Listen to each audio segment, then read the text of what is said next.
cet après-midi-là, même les anges de la cathédrale de Reims tressaillaient de joie. C'est le début de... Et l'ange de Reims grimaça. Alors on est devant la cathédrale de Reims et les gargouilles tressaillent de joie de vous voir là. Vous avez écrit une série de romans basés sur les grands monuments, sur un certain nombre de grands monuments, dont la cathédrale de Reims qui est juste derrière nous. Et vous avez écrit également, vous écrivez toujours, une série intitulée Le sang de la vigne avec Noël Baleine, qui est adaptée à la télévision avec Pierre Arditi dans le rôle du personnage principal. Est-ce que c'était une série qui a été... Est-ce que dans votre idée, ça a été fait pour être adapté à la télévision? Est-ce que c'était une commande de la télévision? Non, pour être très honnête, cette série, nous l'avons imaginée pour la télévision d'emblée. Mais pour se protéger, parce que vous savez, en télévision, on vous pique les idées facilement. Oui. Alors pour se protéger, avec Noël, on a décidé d'en faire d'abord des romans, avec l'appui de la Maison Fayard, de Claude Durand.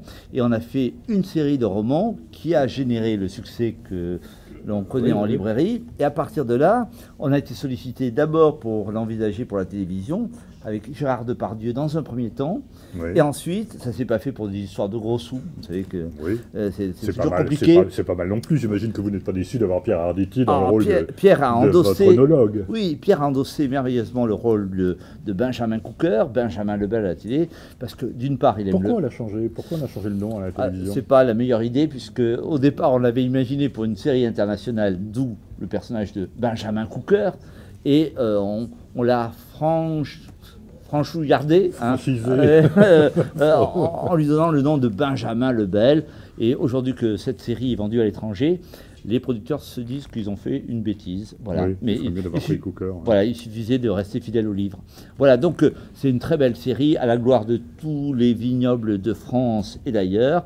Vous n'êtes pas allé qu'en France, vous êtes un peu sorti des frontières. Oui, on est allé en Espagne, on est allé en Hongrie, on a fait le Tokay et bientôt on va faire la Napa Valley, autrement dit la Californie. Ah, voilà, très bien. Voilà. Est-ce que vous avez des contraintes de la télévision ou est-ce qu'ils vous laissent absolument libre cours maintenant, puisque finalement c'est le roman qui oui, absolument. Est le premier. Toute liberté, voilà.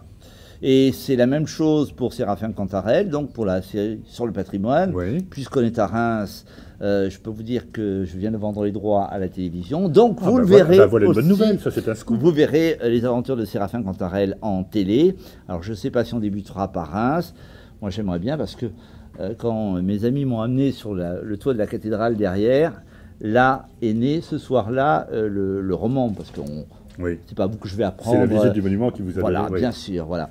Et à partir de là, on peut rêver, gamberger et découvrir, parce qu'il y a un côté vraiment très découverte, patrimonial dans cette série, et je prends beaucoup de plaisir à l'écrire, et je peux vous dire que le prochain va se passer au Mont-Saint-Michel.